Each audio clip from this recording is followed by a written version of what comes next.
ମୁଁ ଆଜ୍ଞା ନାରାୟଣ ଚନ୍ଦ୍ର ନାୟକ ଜଣେ ଶ୍ରମିକ ନେତା। ଆଜ୍ଞା ଦେଖନ୍ତୁ, ଚାମେଲି ଉଝା ଯେଉଁ ସରପଞ୍ଚ ଆଜି ମେଡ଼ିକାଲରେ ପଡ଼ିଛି, ଆଜ୍ଞା ଏଟା ଆଜି ଓଡ଼ିଶା ଯାକ ହୁଲଦୁଲ ହେଉଛି। ସେଠିକି ଆଜ୍ଞା ଆମ ମହିଳା କଂଗ୍ରେସର ସଭାନେତ୍ରୀ ମୀନାକ୍ଷୀ ବାହିନୀପତି ଯାଇଛନ୍ତି, ଭକ୍ତ ଦାସ ପ୍ରେସିଡେଣ୍ଟ ଯାଇଛନ୍ତି, ବିଜେଡ଼ିର ପୁରାତନ ଏମ୍ଏଲ୍ଏ ଅତନୁ ସର୍ବସାଚୀ ନାୟକ ତାଙ୍କ ଗ୍ରୁପ ମହିଳା ଗ୍ରୁପ ସେ ସାଙ୍ଗ ନେଇକି ଯାଇଛନ୍ତି। ଆଜି ଜନତା କଂଗ୍ରେସର ନେତ୍ରୀ ଆମର କଟକ ବାରବାଟୀ ବିଧାୟକ ସୋଫିଆ ବି ଯାଇଛନ୍ତି। ଆଜ୍ଞା ଏଇଟା ଯଦି କିଛି କାରଣ ନାହିଁ, ଓଡ଼ିଶାର ତିନିଟା ବିରୋଧୀ ଦଳ ନେତାମାନେ ଯାଇକି ସେ ସ୍ତ୍ରୀ ଲୋକକୁ ଭେଟୁଛନ୍ତି କ'ଣ ପାଇଁ? କିଛି କାରଣ ଅଛି। କିନ୍ତୁ ମୁଁ କାହିଁକି ଏ କଥାଟା ଆପଣଙ୍କ ମାଧ୍ୟମରେ କହୁଛନ୍ତି, ଆମର ଯିଏ ଓଡ଼ିଶାର ଆଇନ ମନ୍ତ୍ରୀ ପୃଥ୍ୱୀରାଜ ହରିଚନ୍ଦନ, ଆଜି ମୁଁ ତାଙ୍କ ବାଇଟ୍ ଶୁଣୁଥିଲି, ସିଏ କହୁଛନ୍ତି ବିରୋଧୀ ଦଳମାନେ କିଛି କାମ ନାହିଁ, ଖାଲି ରଙ୍ଗ ଦେଉଛନ୍ତି। ଆଜ୍ଞା କାଟା ରଙ୍ଗ ଦେଉଛନ୍ତି? ଏଇ ଯେଉଁ ଚାମେଲି ସରପଞ୍ଚ କଥାଟା, ଏଇଟା ଆଜ୍ଞା ବିରୋଧୀ ଦଳ ତାକୁ ଯେଉଁ ଭେଟିବାକୁ ଯାଉଛନ୍ତି ତାକୁ ଆଇନ ମନ୍ତ୍ରୀ କହୁଛନ୍ତି ରଙ୍ଗ ମାରୁଛନ୍ତି ବିରୋଧୀ ଦଳ। ଏଇଭଳିଆ କଥା ଜଣେ ମହିଳା ସରପଞ୍ଚ ମେଡ଼ିକାଲରେ ପଡ଼ିଛି ମାଡ଼ ଖାଇକି, ଏଇ କଥାଟା ଯେଉଁ ଆଇନ ମନ୍ତ୍ରୀ କହୁଛନ୍ତି ଏଇଟା କ'ଣ ଗ୍ରହଣୀୟ? କହୁଛନ୍ତି ମୁଁ ତଦନ୍ତ କରିବାକୁ ଯଦି ରିପୋର୍ଟ ଆସିଲେ କ'ଣ ହେବ ଦେଖିବା। ଏଇଭଳିଆ ଆଜ୍ଞା କଥା ଆଜ୍ଞା ଜଣେ ଲୋକପ୍ରତିନିଧି ସିଏ। ମୁଁ ଆଜ୍ଞା ଆପଣଙ୍କ ମାଧ୍ୟମରେ କହିବାକୁ ଚାହୁଁଛି, ସେ ଯେଉଁ ମହାକାଳପଡ଼ାର ଯେଉଁ ଚାମେଲି, ସେ ଆଜ୍ଞା ଜଣେ ସରପଞ୍ଚ। ସିଏ ଆଜ୍ଞା ତା ପଞ୍ଚାୟତର 6 ମାସ ହେଲା କାମ ପଡ଼ିକି ରହିଛି, ବିଡ଼ିଓ ସାର୍ ସେ କାମ କରୁନାହାନ୍ତି। ଯଦି ନ କରୁଛନ୍ତି, ସେ ଯାଇଛି ବିଡ଼ିଓଙ୍କୁ ଦେଖା କରିବା ପାଇଁ, ମହାକାଳପଡ଼ା ବିଡ଼ିଓଙ୍କୁ। ଯଦି ଦେଖା କରିବାକୁ ଯାଇଛି, ତା ସାଙ୍ଗରେ ତା ଭାଇ ବି ଜଣେ ଥିଲା। ଯଦି ଦେଖା କରିବାକୁ ଗଲେ, ସିଏ ବିଡ଼ିଓଙ୍କୁ ପଚାରୁଛି ଯେ ମୋ ପଞ୍ଚାୟତରେ କାହିଁ 6 ମାସ ହେଲା କାମ ହେଉନି, କାହିଁ ବନ୍ଦ ହେଉଛି? ଏଇଟା କ'ଣ ଜଣେ ସରପଞ୍ଚର ପଚାରିବାଟା ଯୁକ୍ତି ନୁହେଁ କି? ସିଏ ବିଡ଼ିଓ କ'ଣ କହୁଛନ୍ତି ସେ ସେଟାକୁ ମୋବାଇଲରେ ଟେପ୍ କରୁଛି। ଏଇଟା ଆଜ୍ଞା କ'ଣ ଏତେ ଅପରାଧ ସେ ସରପଞ୍ଚର ଯେ ବିଡ଼ିଓ କ'ଣ କହୁଛନ୍ତି 6 ମାସ ହେଲା କାହିଁକି କାମ ହେଉନି, ବିଡ଼ିଓ ଯାହା କରୁଛନ୍ତି ସେଟା ସେ କାହିଁ ଟେପ୍ କରୁଛି? ଯେ ଦରକାର ପଡ଼ିଲେ ତା ପଞ୍ଚାୟତ ଲୋକଙ୍କୁ ଦେଖେଇବ, ମୁଁ ବିଡ଼ିଓଙ୍କୁ ଏ କାମ ବିଷୟରେ ପଚାରିନି, ବିଡ଼ିଓ ମହୋଦୟ ଏଇଆ କହିଲେ, ସେ ସେଇଟା ଲୋକଙ୍କ ପାଇଁ, ସେ ଯେହେତୁ ଜଣେ ଲୋକପ୍ରତିନିଧି ସେ ସେଇଥିପାଇଁ ସେଇଟା କରୁଥିଲା। ଆଜ୍ଞା ବିଡ଼ିଓ ମହୋଦୟ କ'ଣ କଲେ? ଆଜ୍ଞା ଜଣେ ବିଡ଼ିଓ ଗୋଟେ ବ୍ଲକର ଅଧିକାରୀ ଯଦି ସେ ଏଟା ମୋବାଇଲରେ ଟେପ୍ କରୁଥିଲା, ସେ ଗୋଟେ କ'ଣ ଗୋଟେ ଦେଶଦ୍ରୋହ କାମ କରୁଥିଲା? ଆପଣ ତାକୁ ଏ ଯେଉଁ ପୋଲିସ ଡାକିକି ତାକୁ ଯେଉଁ ନିର୍ଯାତନା ଦେଲେ, ସେ ଗୋଟେ ଅଲଗା କଥା। ଆଜ୍ଞା ତା ପୂର୍ବରୁ ଯେଉଁ ଚାମେଲି ଯେଉଁ ଦେଇଛି ଆଜ୍ଞା ଏଫଆଇଆର୍, ସେ କହୁଛି ଯେ ଆଗରୁ 7 ଜଣ ଲୋକ ଥିଲେ, ସେଇ ଗୁଣ୍ଡା ଭିଡ଼ିଓ ରଖିଥିଲା, ଚାମେଲି ସାଙ୍ଗରେ ଗଣ୍ଡଗୋଳ କଲେ। ଆଜ୍ଞା ଦେଖନ୍ତୁ, ଯେଉଁ ଭିଡ଼ିଓ ଭାଇରାଲ୍ ହେଉଛି ମୁଁ ଦେଖୁଥିଲି, ଚାମେଲିଠୁ ଯେଉଁ ତା ମୋବାଇଲ ଛଡ଼େଇ ନେଇଛନ୍ତି, ଯେଉଁଥିରେ ଚାମେଲି ମା କି ଚାମେଲି କହୁଛନ୍ତି ସେଥିରେ ସବୁ ତଥ୍ୟ ଅଛି।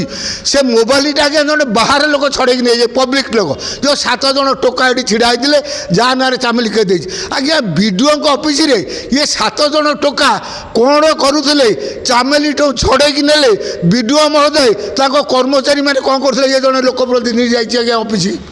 ଏ କଥାଟା ଆଜ୍ଞା କେଉଁ, ଆପଣ ଚିନ୍ତା କରନ୍ତୁ, ବିଡ଼ିଓ ମହୋଦୟ 7 ଜଣ ଗୁଣ୍ଡାକୁ ଡାକିକି ଏଠି ରଖେଇକି ଚାମେଲି ସାଙ୍ଗରେ ଯେଉଁ 6 ମାସର କାମ କାହିଁ କରୁନା ବୋଲି ପଚାରିବାକୁ ଯାଇଥିବ, ଇଏ ଗୁଣ୍ଡାଙ୍କ ମାଧ୍ୟମରେ ଇଏ ବିଡ଼ିଓ ମହୋଦୟ ଆଜ୍ଞା ଆକ୍ରମଣ କରିଛନ୍ତି ସେ ସରପଞ୍ଚ ଚାମେଲି ଉପରେ। ନହେଲେ ବାହାର ଲୋକ କିଏ ସେ ବିଡ଼ିଓକୁ ପ୍ରଶ୍ନ ପଚାରୁଛି କି ବିଡ଼ିଓ ଯାହା କରୁଛନ୍ତି ସେ ଟେପ୍ କରୁଛି? ଇଏ 7 ଜଣ ତା ମୋବାଇଲଟାକୁ ଛଡ଼େଇ ନେବାର କାରଣ କ'ଣ? ଏଟା ବିଡ଼ିଓଙ୍କ ନିର୍ଦ୍ଦେଶରେ ସ୍ୱତନ୍ତ୍ର ହେଇଛି। ଆପଣ ସେ ଗୋଟେ କଥା, ଜଣେ ପୋଲିସ, ତୁମେ ଯଦି ଏ ସରପଞ୍ଚ ଏଇଆ କଲା, ତୁମ ଉପରେ ଜିଲ୍ଲାପାଳ ଅଛନ୍ତି, ବିଡ଼ିଓ ମହୋଦୟ ଦଳେ ନେଲେ କି ଜିଲ୍ଲାପାଳକୁ ଯେ ମହାକାଳପଡ଼ାର ଜଣେ ସରପଞ୍ଚ ଆସିକି ଏମିତି ଝାମଲା କରୁଛି? ଆଜ୍ଞା ଏ ଯେଉଁ କାମୁଡ଼ିବା କଥା କହୁଛନ୍ତି, ମୁଁ ଅନୁଭବ କରୁଛି ଏଇଟା ସତ୍ୟ ହେଇଥିବ। କାହିଁକିନା ଏଇ ଯେଉଁ ଟୋକାମାନେ ଯେତେବେଳେ ତାକୁ ଘେରିଛନ୍ତି, ତା ମୋବାଇଲ ଫୋବାଇଲ ଛଡ଼େଇଛନ୍ତି, ସେ ଜୀବନ ବିକଳ ଆଜ୍ଞା କାମୁଡ଼ି ପକାଇ ସେ ପୋଲିସ ବାଲାକୁ ଆଉ ଯାହାକୁ।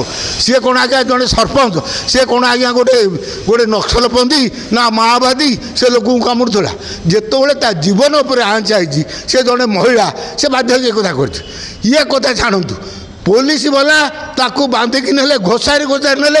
ଆଜ୍ଞା ସେ ଟିଭିରେ ଆମେ ଦେଖୁଛୁ, ସେ ଗାଡ଼ି ଭିତରେ ଆଜ୍ଞା କାହିଁକିନା CCTV ଲାଗିଛି, ସେଠୁ ନ ମାରିକି ତାକୁ ଆଜ୍ଞା ଗାଡ଼ି ଭିତରେ ଜୋର ବାଡ଼େଇଛନ୍ତି। ଆଜି ପର୍ଯ୍ୟନ୍ତ 5 ଦିନ ହେଲା ସେ ଝିଅଟା କାହିଁକି ଉଠେଇ ପାରୁନାହିଁ? ଆମର ଯେଉଁ ଯାଇଥିଲେ ମୀନାକ୍ଷୀ ବାହିନୀପତି ମହିଳା କଂଗ୍ରେସର ସଭାପତି, ସେ ସବୁ ଫଟୋ ଉଠେଇ ଦେଖିଲେ 10 ଜାଗାରେ ଆଜ୍ଞା ତାର ଖଣ୍ଡିଆ ହେଇଛି।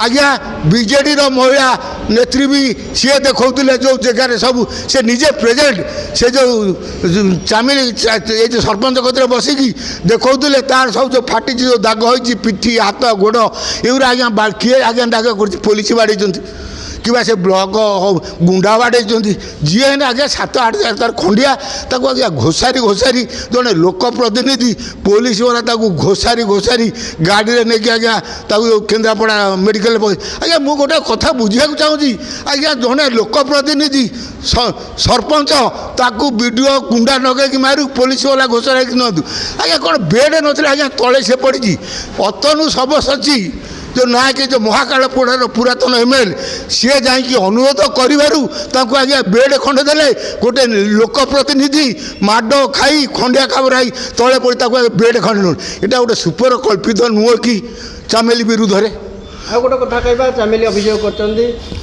विधायक हूँ दुष्कर्म धमक देते एक कथा भी आप जानते जो जहाँकि से अभियोग कर थाना हाँ चामेली अभियोग करुच्ची मत मासक मागुला लक्षे मत जौन निर्यातना करने चाहूला मु नकरा कर कहीं निराट सत्य नुह एक कथा कहीं आज्ञा सत्य नुह जे जेहेतु सी से दलर तार एमएलए सागर पड़ुना कहीं किसी स्वार्थपाई आँचा आसबारू सरपंच एमएलए पड़ुना तापर जो 160 ना केतेटा घर को भांगिया जो जाइए पुलिस ताने जोटा निर्दिष्ट चामेली लोक मझीरे से घर डका भांगिया देले चामेली से कहला आपड़ जब भांगिया आसती मूलर भांगी भांगी आसतु जो 160टा घर निर्दिष्ट आज्ञा आगुरी छाड़ी जाइए घर 20-30-50 घर छाड़ी चामेली सांगे जी संपर्क से ही घर को आज्ञा कहते भांगीमु से चामेली विरोध कला यहाँ कौन आज्ञा भूल है कि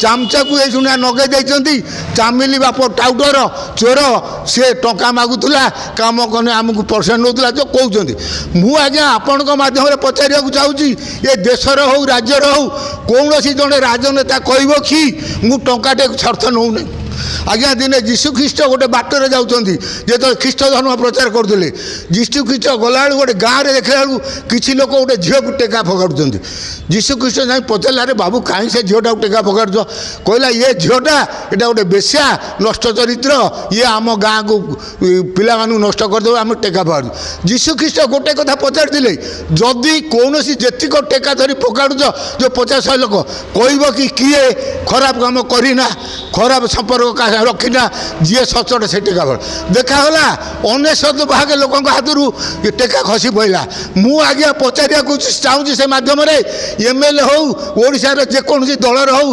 राजनीति सरपंच कतरू एमएलए मंत्री पर्यंत किए कौ आज्ञा जड़े लोक जीशु कृष्ण अर्थ किए गोटे टंका खाऊनी यही जो गोटे चामेली की बड़ वर्तमान जो ओडिशा हुलदुल होशार विरोधी दल आज कांग्रेस ये जो सोफिया जो जनता कांग्रेस दल आज जो ओडिशार सबू राजनैतिक दल एकाठी हो जाइए चामेली पटरे सरकार बचाई ये कथा आज्ञा कौची आईन मंत्री कहते विरोधी दल रंग मारूँ आ चाहे लज्जाकर कथा कौन अच्छी मुझे मध्यम गोटे कथा चाहिए चाहूँगी मु पचार चाहूँगी उपमुख्यमंत्री प्रभाती पड़िया को मोर मो भौणी की अनुरोध करुच्ची मुख्यमंत्री हिसाब से अनुरोध करुच्ची जे आपण कहते जो लक्षपति दीदी करेंगे जो लोन दौरान आज जड़े महिला को घोषारी घोषारी पुलिस बाड़ौची से कम जाइला से जड़े राजनीतिक व्यक्ति आपण प्रभाती पड़िया महोदय जो महिला सशक्तिकरण आगू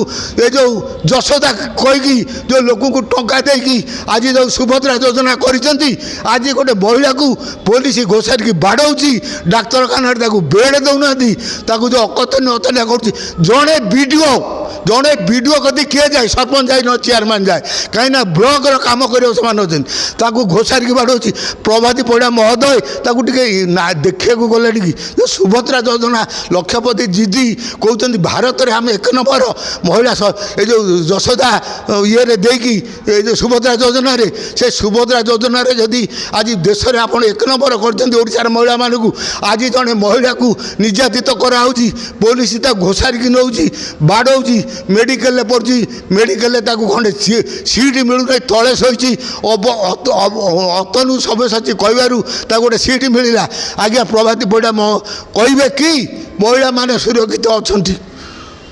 ଆଜ୍ଞା ଇଏ ଗୋଟେ ସବୁଠୁ ଗୋଟେ ସେନ୍ସିଟିଭ୍ କଥା। ଆଜି ଯେଉଁ ଘଟଣା ସବୁ ଘଟୁଛି ଏ ସରକାର ଚଲେଇଛନ୍ତି। ଆଜ୍ଞା କହିବେ କି ମହିଳାମାନଙ୍କ ପ୍ରତି ଆଜି ଆଜ୍ଞା 2 ଜଣ ମହିଳାଙ୍କୁ ହତ୍ୟା କରାଯାଇଛି। ଜଣେ ମହିଳା ତା ସ୍ୱାମୀକି ନେଇଯାଇଛନ୍ତି ବୋଲିକି ସେ ଥାନାକୁ ଯାଇଛି, ଚାମେଲି ଭଳିଆ ତାକୁ ଆଜ୍ଞା ବାଡ଼େଇଛନ୍ତି।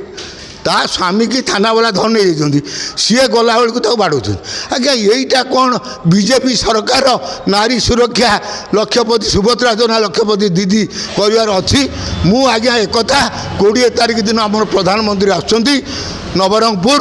ମୁଁ ଆଜ୍ଞା ବହୁତ କଥା ପଚାରିବାକୁ ପ୍ରଧାନମନ୍ତ୍ରୀ କି ଆପଣଙ୍କ ସରକାର ଆପଣଙ୍କର ଆଇନ ମନ୍ତ୍ରୀ କହୁଛନ୍ତି ଏ ବିରୋଧୀ ଦଳ ରଙ୍ଗ ଦେଉଛନ୍ତି, ତଦନ୍ତ ପରେ ରିପୋର୍ଟ ଆସିଲେ ମୁଁ କରିମି ବୁଝିବି। ଆଉ ଏ କଥାଟା ମୁଁ ପଚାରିବାକୁ ଚାହୁଁଛି ବର୍ତ୍ତମାନ ସୁଦ୍ଧା ସେ ଯେଉଁ ଆମର ଆଇନ ମନ୍ତ୍ରୀ କି କହିବେ କି ଏ ଯେଉଁ ରାଜ୍ୟପାଳ ପୁଅ ଯେଉଁ ବାଡ଼େଇଲା ସେ ଅଫିସରଟାକୁ ଆପଣ ତ କହିଲେ ଏ ଯେଉଁ ଜିଲ୍ଲାପାଳ ତଦନ୍ତ କରୁଛି, ଆଜି ପର୍ଯ୍ୟନ୍ତ ସେ ନ୍ୟାୟ ପାଇଲା କି? ଆପଣ ତଦନ୍ତ କ'ଣ ଚାମିଲିରେ କରୁଛନ୍ତି ସେ କଥା ଘଟଣା ବୁଝାଯିବ। ଏ କଥା ଆପଣ ଯେଉଁ ବିଜେପି ସରକାର ଯେଉଁ ଜଣେ ଲୋକ ପ୍ରତିନିଧି ଥାନାକୁ ଗଲାବେଳେ ଜଣେ ମାଡ଼ ଖାଉଛି, ସାଧାରଣ ଲୋକଙ୍କର ଏଠି ଅବସ୍ଥା କ'ଣ ଆପଣମାନେ ଟିକେ ବିଚାର କରନ୍ତୁ। ଏକଥା ଗୋଟେ ଗୁରୁତର ଅପରାଧ ଯେଉଁଟାକି ଓଡ଼ିଶାରେ ଏଭଳି କେଉଁଦିନ ଜଣେ ମହିଳା ଲୋକ ପ୍ରତିନିଧି କି ବାଡ଼େଇବା ଏଇଟା ଗୋଟେ ଆଜ୍ଞା ନୂଆ କଥା। ହଁ ସବୁଠୁ ବଡ଼ ଆଶ୍ଚର୍ଯ୍ୟ ଆଜ୍ଞା ଦେଖନ୍ତୁ, ଯଦି ଏମାନଙ୍କର ଦୋଷ ନାହିଁ, ପୋଲିସ ଯେଉଁ ଚାମେଲିକି ଜଗିଛି ସେ ପୋଲିସ ଛାତିରେ ସବୁ ଗୋଟେ ଭିଡ଼ିଓ କ୍ୟାମେରା ମରାଯାଇଛି। କ'ଣ ପାଇଁ ଆଜ୍ଞା? ଜଣେ ପୋଲିସ ଛାତିରେ ଭିଡ଼ିଓ କ୍ୟାମେରା ଓଳା ଯାଇଛି, ସିଏ ଜଗିଛି ଚାମେଲିକୁ। କାରଣ କ'ଣ? କିଏ ଆଉଛି ଯାଉଛି, କିଏ କ'ଣ କହୁଛି ସବୁ ରିପୋର୍ଟ ଦେବା ପାଇଁ ବିଡ଼ିଓକୁ ତାଙ୍କ ଅଫିସରକୁ ରକ୍ଷା କରିବା ପାଇଁ ଏ ଭିଡ଼ିଓ କ୍ୟାମେରା ନାଗି ନେଇକି। ଆଜ୍ଞା ଇଏ ସରକାରରେ କ'ଣ ଆଜ୍ଞା ନ ହେଉଛି? ଯେଉଁଠି ମଦ କାଉଣ୍ଟରରେ ଜିଲ୍ଲାପାଳମାନେ ଆଖିରେ କଳାପଟା ବାନ୍ଧି ଯେଉଁ ମଦ କାଉଣ୍ଟରରେ ନିଲାମଟାକୁ ଟୁକନ ଦେଉଛନ୍ତି, ଇଏ ସରକାର ଇଏ ଯେଉଁ କ୍ୟାମେରା ରଖିଛି କାଳେ କିଏ ଆମ ବିରୁଦ୍ଧରେ ସରକାର ବିରୁଦ୍ଧରେ କହିବ କି କିଏ କ'ଣ କହିବ ତା ରିପୋର୍ଟ ପାଇଁ। ଆଜ୍ଞା ଏଭଳି ଶାସନ ଚାଲିଛି।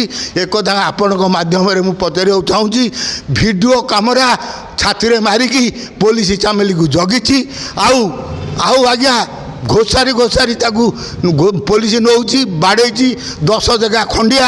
ଆମର ଏ ଯେଉଁ ମହିଳା କଂଗ୍ରେସ ସଭାନେତ୍ରୀ ମୀନାକ୍ଷୀ ବାହିନୀପତି ଦେଖାଇଛନ୍ତି, ବିଜେଡ଼ିର ଅତନୁ ସବ୍ୟସାଚୀ ନାୟକ ତାଙ୍କ ଯେଉଁ ମହିଳା ନେତ୍ରୀ ବିଜେଡ଼ିର, ସିଏ ବି କାଲି ଖୋଲାଖୋଲି ସାମ୍ବାଦିକ କହୁଥିଲେ ଏଗୁଡ଼ା ଆଜ୍ଞା କ'ଣ ମିଛ କଥା? ଯଦି ତାକୁ ମାଡ଼ ହୋଇନି ସେ କ'ଣ ମେଡ଼ିକାଲରେ ଚୁବିକି ଶୋଇଛି? ଡାକ୍ତରମାନେ ଯଦି ଭଲ ଲୋକଟା ସାଇଛି ଏଇଟା ଇନକ୍ୱାରି କରିନାହାନ୍ତି କି? ଏ ଯେଉଁ ଘଟଣା ଚାଲିଛି ଏ ଗୋଟେ ନିରୀହ ଗୋଟେ ଶକ୍ତିବାନ ଗୋଟେ ସତ୍ ଆଗକୁ ଲଢ଼େଇ କରିବା ଲୋକମାନଙ୍କ ପାଇଁ ଯଦି ସେ ଲୋକକୁ ଆଜି ଏଭଳି ଅବସ୍ଥା ହୁଏ, ଏ ଦେଶରେ ଏ ରାଜ୍ୟରେ ସଚ୍ଚୋଟ ଲୋକ ରାଜନୀତି କରୁଥିବା ଲୋକ ଆଉ ରହିବେ କି? ମୁଁ ଆପଣ ମାଧ୍ୟମରେ କହୁଛି, ଏଥିପାଇଁ ଓଡ଼ିଶାର ଜନସାଧାରଣ ଏକଜୁଟ ହୁଅନ୍ତୁ। ଏ ଯେଉଁ ବିଜେପି ସରକାର ଯେଉଁ ଗୋଟେ ବ୍ଲକ ଅଧିକାରୀ ପୋଲିସ ବାଲା ଜଣେ ଆମ ଲୋକ ପ୍ରତିନିଧିକୁ ବାଡ଼ିଛି, ଅବଶ୍ୟ ଓଡ଼ିଶା ସରପଞ୍ଚମାନେ ଆନ୍ଦୋଳନକୁ ବାହାରିଲେଣି। ଓଡ଼ିଶାର ଜନସାଧାରଣ ଏ ଆନ୍ଦୋଳନକୁ ସମର୍ଥନ କରନ୍ତୁ। ଏ ଯେଉଁ ଭିଡ଼ିଓ ଏ ଯେଉଁ ପୋଲିସ ବାଲାଙ୍କ ବିରୁଦ୍ଧରେ କାର୍ଯ୍ୟାନୁଷ୍ଠାନ ତୁରନ୍ତ ଗ୍ରହଣ କରିବା ପାଇଁ ମୁଁ ଆପଣଙ୍କ ମାଧ୍ୟମରେ ମୋହନ ମାଧ୍ୟମ ଯୋଗୁଁ ଅନୁରୋଧ କରୁଛି।